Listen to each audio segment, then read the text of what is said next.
Welcome back. More than half of Mexico's working population does not have formal jobs. Among them, the large number of people selling cheap goods in Mexico City's metro. We call them Vagoneros.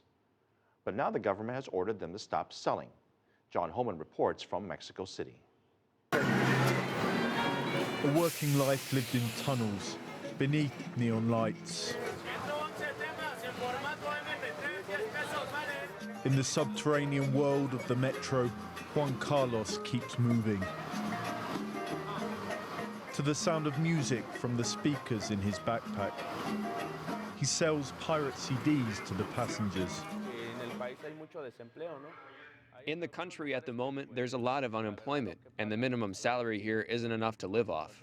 I rent, and I've got 2 children, and I have to find a way to bring money home. Word games, screwdrivers, batteries, even jokes. There is an army of about 6,000 vendors, known as Vagoneros, changing trains, plying their trade. They work in highly organized unions, paying their powerful leaders for the right to sell down here. Now the Mexico City government has launched a campaign to kick them out of the metro, sending in reinforcements of over 500 police. Joel Ortega, the metro director, says Vagoneros attack passengers. He passed us this video as evidence, but he couldn't tell us how many of these attacks had taken place. The Vagoneros have become more and more violent. They have to and will leave the metro.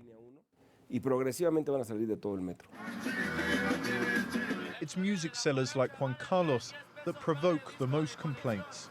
Commuter Antonia Dominguez shows me the paper she puts in her ears every day to block out the sound.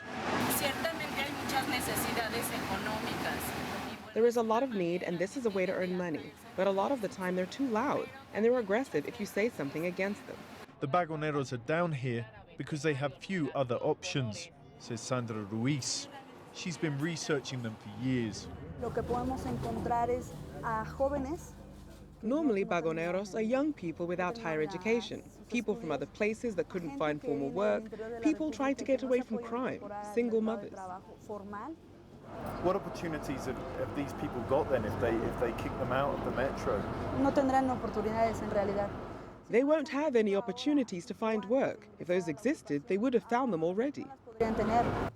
I asked Joel Ortega if metro authorities are working with Vagoneros to help them find other jobs. Our job is transport. I wish we could help them, but they have to look for other jobs, and they have to do it outside of the metro. Bad news for those who have worked here most of their lives. Many of the Vagoneros have been walking these trains, selling their products for years, and they don't see themselves as a nuisance, but as an integral part of the metro system. We found our way to a mass meeting of Vagoneros underground to see how they intended to deal with the government crackdown. After the meeting, leader Javier Becerril told us his union had made a deal with authorities to send a quota of workers per day to be fined and temporarily held. In return, the rest of them would be left alone. It's an agreement between us. The police operations happen anyway, and even if you don't give them your workers, they'll grab them. So if there's a way to make an agreement with them, the quicker they go, the quicker they get back to work. The metro authorities strongly deny his version and say in 6 months, the Vagoneros will be gone. Juan Carlos remains defiant.